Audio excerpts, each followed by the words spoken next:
Say hi. Say hi. Yeah, say hi. This is my daughter, Kaylani. Kaylani Nevaeh Fua. And I'm her mommy. Right, mama? Say mama. Mama. And today we are going to make a video for you. And the video is going to be about the first time I met Kaylani. Yeah, the first time I met you. Yeah, really. So this is gonna be a story about my labor and delivery, my birth story, well, her birth story.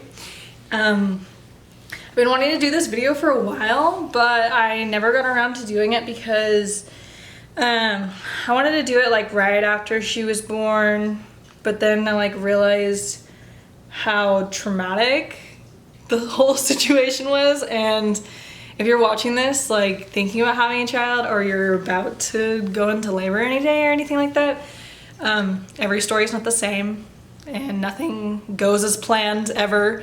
So my story is going to be very different than most people's stories, but yeah, that's just because that's the way my life goes and nothing ever goes as fucking planned. But anyways, so she was born Christmas Day.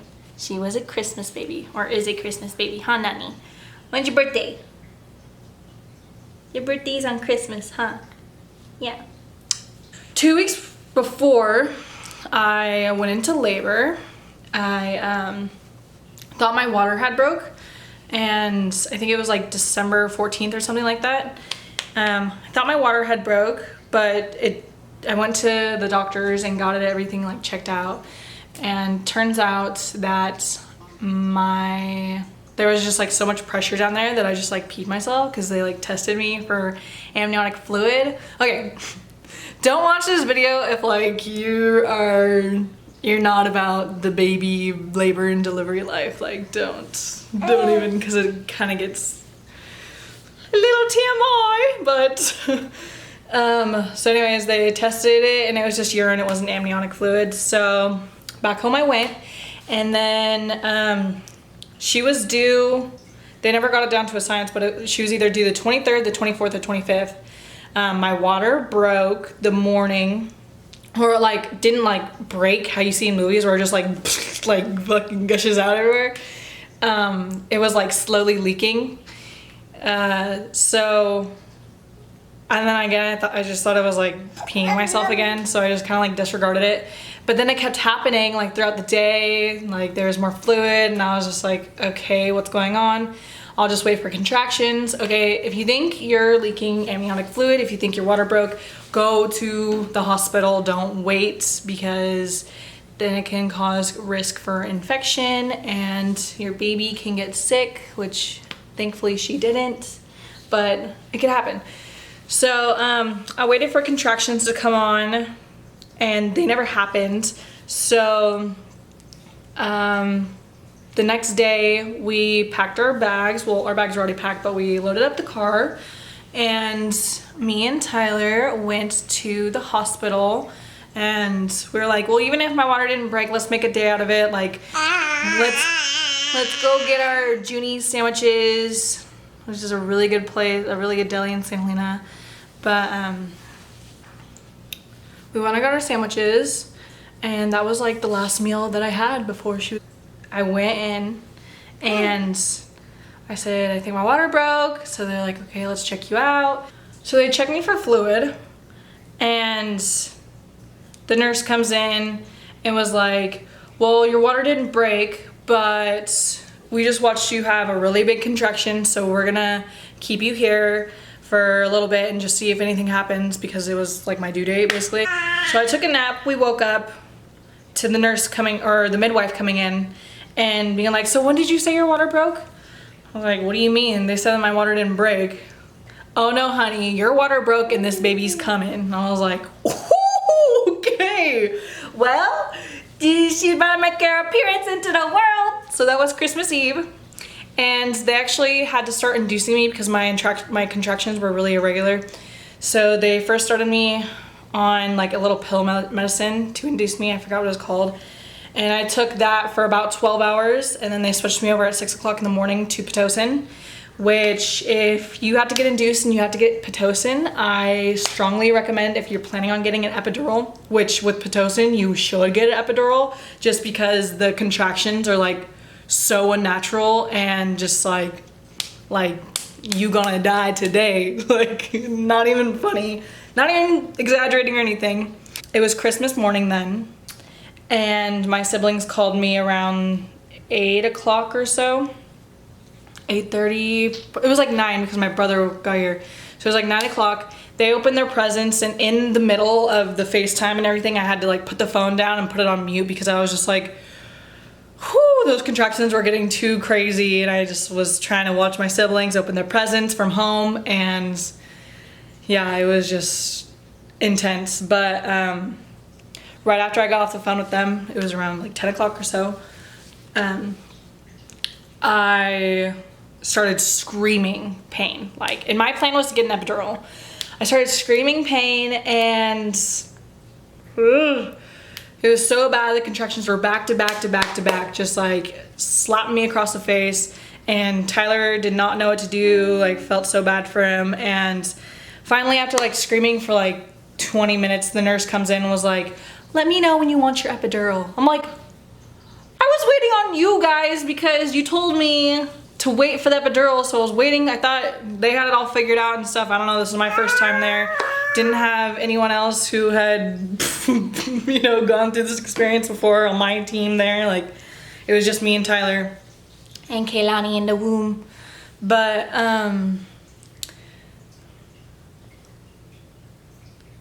so then I just remember being in screaming pain for about 2 hours because I had to wait for the anesthesiologist to get there.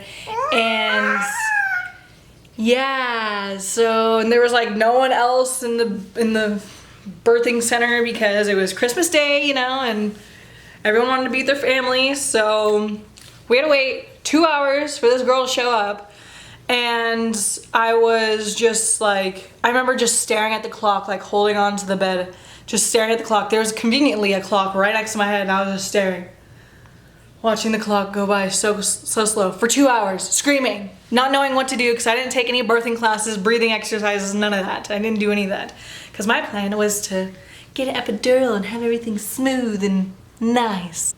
After screaming and crying, and I just remember like Tyler looking at me like he was so sad that he couldn't like take the pain away from me, and he was so sad he didn't know what to do, and he was really concerned for me.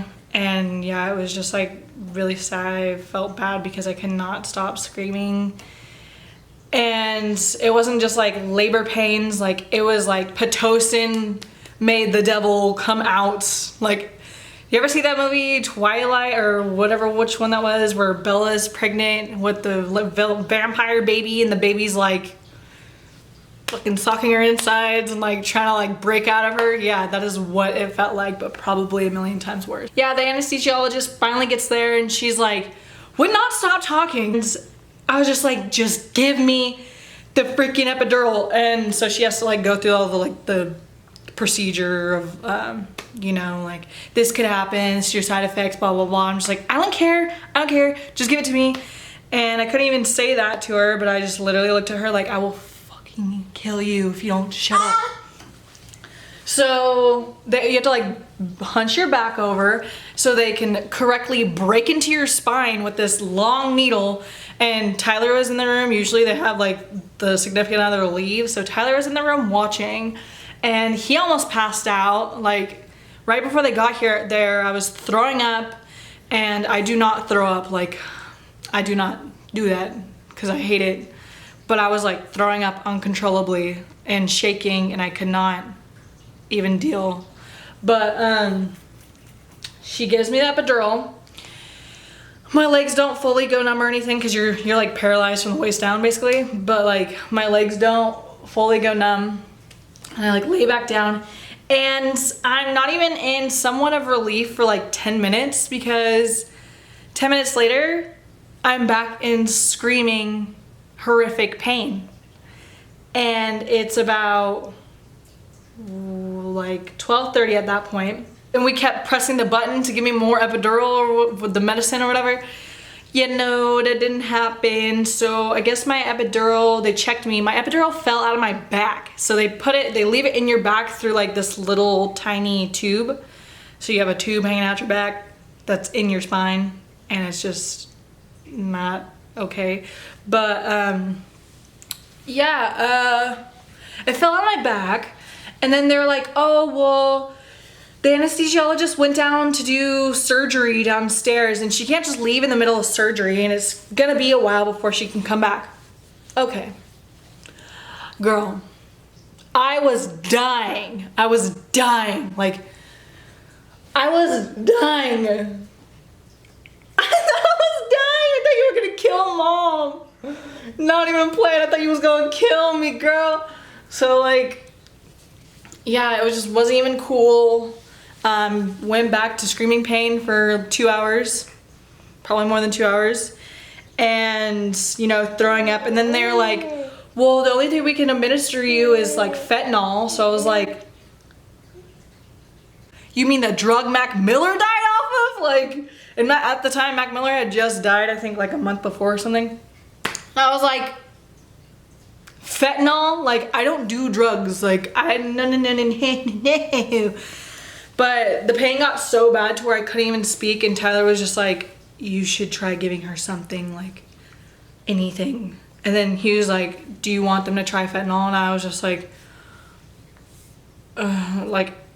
screaming for like 5 hours. I was so, and throwing up and just everything. I was so out of it just from doing that.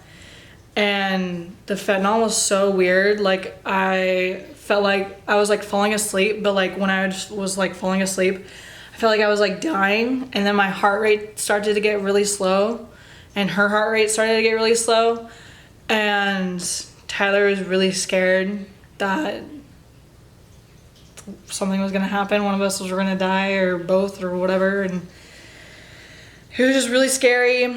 And so, you know, time had passed, and then it was finally like 2:30, like 2:45, and the anesthesiologist comes back in, and she gives me my second epidural, breaks into my spine again, gives me my second epidural, and then finally I was okay. They taped it down real good, so I was okay. And by then I had made so much progress because there was like so much pressure in between my legs. Can you not drool on my tit? Thank you. But there was like so much pressure in between my legs that it was just like, it was such a weird feeling. But yeah, by the time she gave me my epidural, we waited like 5 minutes, and then I was ready to push because I had made so much progress. Like, I went through all of that basically with no help. Like, the fentanyl didn't take away any pain. It just made me like delirious because they only gave me a little bit, but it just like was like horse tranquilizer minus pain relief. It was really weird. But I love you, Nani. Then we were ready to push. I pushed for like 10 minutes or so. So I was really happy I got to enjoy the pushing part of it. And because that experience was just so beautiful. And I told Tyler, I was like, don't watch, don't look, just don't even look down there. Just stay up here with me. Like, I don't want you to see that. And he was like, okay, I won't look. And then he kept kind of like peeking. I was like, stop, like, don't look. And then he was like, I want to look. Like, I want to see my daughter be born. I'm like, okay, I guess. But don't blame me. If you're scarred for life, you're never going to be the same. So he watched, and he held my leg up. And then the midwife backed up, and I felt her head come out. And then once I felt her head come out, I pulled her out myself. And I said, hi, Nani. Hi. Hi. I said, hi, my girl. Huh. Hi, it's Mom. Yeah, it's Mom. I love you, Mommy. Yeah. that I met my daughter for the first time. I pulled her up and I put her on my chest. Oh, looking back on the pictures, I'm like, oh, you are so like, whew. But at the time, she was the most beautiful thing I've ever seen in my whole life. Like, no exaggeration, she was absolutely gorgeous and so worth every second. And as soon as she was born, I completely forgot everything that had just happened. It was just all worth it, and I'd do it again just to see her be that tiny. And she smelled so good. She smelled so sweet. We left her umbilical cord on for like 6 or 7 minutes, and she just laid on my chest. And I looked over at Tyler when she was on my chest, and I just cuddled her. I looked over at Tyler, and Tyler was crying. And he kissed me, he said, I love you. And that was probably the best moment of my whole life. Huh, Nanya?